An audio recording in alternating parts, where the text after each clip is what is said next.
இதன் பிறகு வருபவர் சுன்னத்து தொழுபவருடன் தன்னை இணைத்து கொண்டு ஃபஜ்ர் தொழுகையின் ஃபர்லை தொழுகிறார்.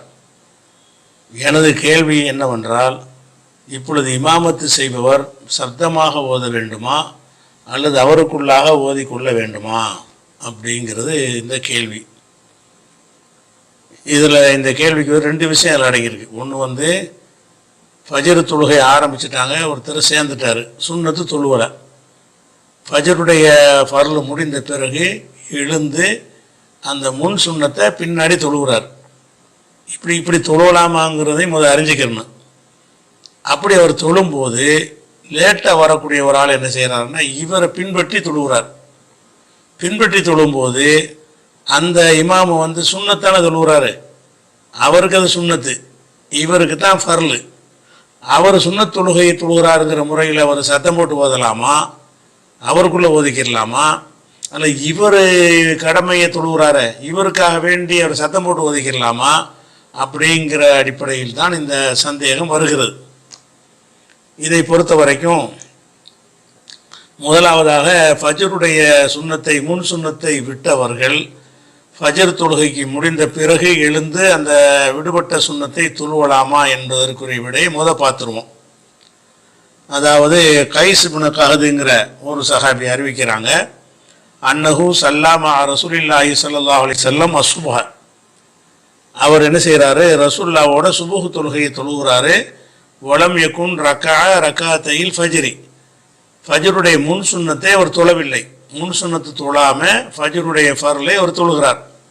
ஃபலம்மா சல்லம ரசூலுல்லாஹி ஸல்லல்லாஹு அலைஹி வஸல்லம், ரசூல் ஸல்லல்லாஹு அலைஹி வஸல்லம் அவர்கள் சலாம் கொடுத்த உடனே காம ஏற்கவோ ரக்காத்தையில் ஃபஜ்ரி, அந்த முன் சுன்னத்தையிலிருந்து நின்று தொழ ஆரம்பிக்கிறார். ஓ ரசூலுல்லாஹி ஸல்லல்லாஹு அலைஹி வஸல்லம் யன்துரு இலைஹி, ரசூலுல்லாஹ் அவரை பார்த்துக்கிட்டே இருக்கிறாங்க. ஃபலம் யுன்கிர் தாலிக அலைஹி, அவருடைய இந்த செயலை அவங்க மறுக்கவில்லை, ஆட்சேபனை செய்யலை அப்படின்னு வருது. இதிலிருந்து தெரிந்து கொள்கிற ஒரு சட்டம் என்னன்னு கேட்டால், நம்ம வரும்போது ஜமாத்து தொழுகை நடந்து கொண்டு இருக்குமானால் ஃபஜ்ருடைய சுன்னத்து தொழுகையை நம்ம பார்க்கக்கூடாது, ஜமாத்தில் சேர்ந்துக்கிறணும். ஜமாத்து சலாம் கொடுத்து முடித்த பிறகு அந்த முன் சுன்னத்தை நம்ம பிந்தி தொழுவலாம். ஒருவர் தொழும்போது ரசூல் ஸல்லல்லாஹு அலைஹி வஸல்லம் அவர்கள் அங்கீகரித்திருக்கிறார்கள் என்பதற்கு இது ஆதாரம். இப்போ அது பிரச்சனை இல்லை. அவர் கேள்வி என்னன்னு கேட்டால், இவரை பின்பற்றி ஒரு ஆள் தொழுகிறார், அப்போ இவர் சத்தம் போட்டு தொழுகிறதா அவருக்குள்ளே தொழுது கொள்வதா என்று கேட்டால் ரெண்டு கோணம் அதில் வருது. ஏன்னு கேட்டால், இவர் சுன்னத்து தான் தொழுகிறார், சுன்னத் தொழுகைக்கு சத்தம் போட்டு ஓதுதல்ங்கிறது கிடையாது.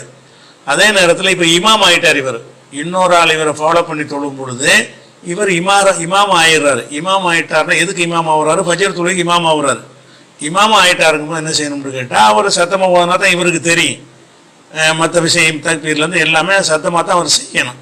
அப்போ இந்த ரெண்டு கோணத்தில் எதன்படி நம்ம நடந்து கொள்வது அப்படின்னு பார்த்தீங்கன்னா, இதுக்கு நேரடியான ஒரு ஆதாரம் இல்லாட்டாலும் இந்த விஷயத்திற்கு எப்படி முடிவு செய்வது என்பதற்கு வேறு ஆதாரங்கள் கிடைக்கிறது. என்ன கிடைக்குதுன்னு கேட்டால், முஆத் இப்னு ஜபல் அப்படிங்கிற ஒரு சஹாபி ரசூலுல்லாஹ்வுடைய காலத்தில் அவங்க அவங்க மஹல்லாவில் அவங்க இமாமா இருக்கிறாங்க. முஆத் இப்னு ஜபல்ங்கிற ஒரு சஹாபி, அவருடைய தெருவுக்கு அவர் இமாமா இருக்கிறார். ஆனால் அவர் என்ன செய்வார்னு கேட்டால், ரசூல் ஸல்லல்லாஹு அலைஹி வஸல்லம் அவங்களோட அந்த இஷா தொழுகையில் கலந்து இஷா தொழுகையில் ஜமாத்தை பின்பற்றி தொழுதுருவார். எப்படி வருதுன்னு கேட்டால், இது முஸ்லீமில் வரக்கூடிய ஒரு ஹதீஸு. அன்ன முஆத் இப்னு ஜபலின் கான யுஸல்லி மா ரசூலுல்லாஹி ஸல்லல்லாஹு அலைஹி வஸல்லம் இஷா ஆஹிரா, முஆத் இப்னு ஜபல் அவர்கள் ரசூலுல்லாஹ்வோட சேர்ந்து இஷா தொழுகையை தொழுவார். இங்கே மஸ்ஜித் நபவியில் இஷா தொழுகையை தொழுதுருவார். சும்மா எரிஜு இலா கௌமி, பிறகு அவருடைய மஹல்லாவுக்கு போவார், அவருடைய சமுதாயத்திற்கு சென்று சல்லி பிஹிம் தில்க சலாத், அந்த தொழுகையை அவங்களுக்கு ஒரு தொழுவிப்பார், இஷா தொழுகையை ஒரு தொழுவிப்பார்னு வருது. அப்போ இஷா தொழுகையை அவர் இங்கே தொழுதுட்டாரு. தொழுதவுடனே அவங்க ஏரியாவுக்குள்ள மக்கள் இவருக்காக காத்துக்கிட்டு இருக்கிறாங்க. இவர் அவங்களுக்கு இஷா தொழுகையை ஜமாத்தை நடத்துகிறார். இப்படி அவர் செஞ்சுருக்கும்போது இவர் சத்தம் போட்டு தானே ஓதிருப்பார். ஆனால் இவருக்கு ஃபர்லு தான் முடிஞ்சிருச்சு. எப்போ ரசூலுல்லாஹ்வோட தொழுதுட்டாரோ அதுதான் அவருடைய ஃபர்லு தொழுகை. ரெண்டாவதாக தொழுகிறது நஃபில் தொழுகை. எந்த ஒரு தொழுகையுமே ஃபஸ்ட்டு தொழுதோம்ல, அதுதான் கடமையான தொழுகை. அப்போ மறுபடியும் நம்ம செஞ்சோம் என்று சொன்னால் அது என்னவாயிரும், உபரி தொழுகை ஆயிரும்.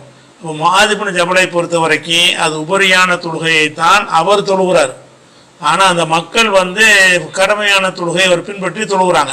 அந்த மக்கள் பின்பற்றி தொழுகிறாங்க என்று சொல்லும் பொழுது அந்த மக்களுக்கு தகுந்தவாறு தான் இவர் தொழுவிக்கணும். இமாம போய் நின்றுறாருல, அப்போ இதிலிருந்து நம்ம என்ன வழங்கலாம்னு கேட்டால் அவர் கொஞ்சம் சத்தமாக தான் ஓதணும் என்பது விளங்கிக்கிறலாம்.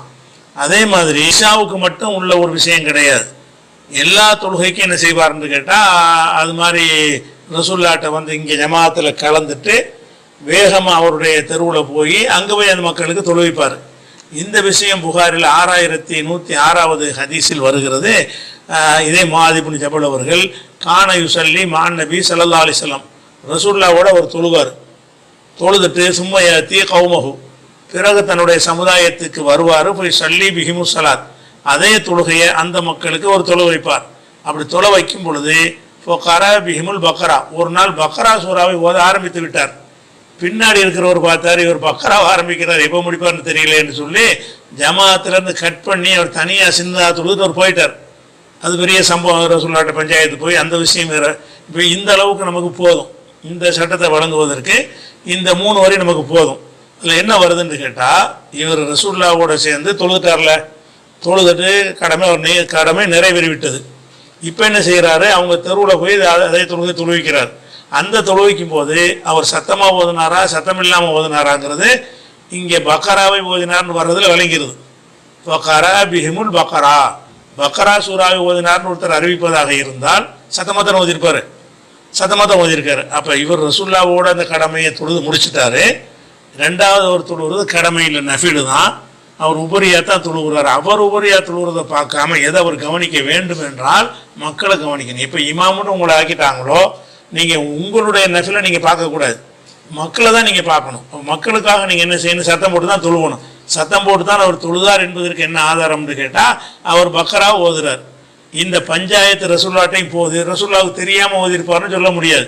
அப்போ அவர் கண்டிப்பாங்க, இப்போ இவ்வளோ பெரிய சூறா ஓதுற, சின்ன சின்ன சூறா ஓதிருக்கலாமே, வஷம் சிவலுஹாக ஓதிருக்கலாமே, சபி இஸ்ம ரப்பிக்கல் ஆலா, அதே ஹதீஸிலே வரும். அதை குழப்பம் பண்ணுறியா, இக்ரா வஷம் சிவலுஹாஹா, அதனுடைய கடைசி வரையில் வரும். வஷம் சிவலுஹாஹா ஓதிருக்கலாமே, ஓ சபி இஸ்ம ரப்பிக்கல் ஆலா, இந்த மாதிரி சின்ன சூறா ஓதிருக்கலாமேங்கிறாங்க. அவர் சத்தம் போட்டு ஓதுனது ரசூலுல்லாஹ்வுக்கு தெரிந்து ரசூலுல்லாஹ் அங்கீகாரமும் கொடுத்துட்டாங்க. அப்போ இதில் என்ன வழங்குறது என்று கேட்டால் ஒரு இமாமாக இருப்பவர் வந்து அவருக்கு என்ன தொழுகை என்பதை கவனிப்பதை விட அவர் யாருக்கு இமாமாக இருக்கிறாரோ அவங்களுக்கு என்ன தொழுகை அதை தான் அவர் கவனிக்கணும். அவங்கள கவனித்து என்ன செய்யணும்னு கேட்டால் இஷா தொழுகை தொழுவிக்கிறாரா சத்தமாக தான் அவர் ஓதணும், ஃபஜர் தொழுகை தொழுவிக்கிறாரா சத்தமாக தான் ஓதணும், லோர் அசரை தொழுவிக்கிறாரா சத்தம் இல்லாமல் ஓதிக்கிறணும். அப்போ அவர் இமாமா இருக்கிற காரணத்தினால என்ன செய்யணும், அதை வந்து விளங்கி கொள்ளணும்னு இதுலேருந்து புரிந்து கொள்ளணும்.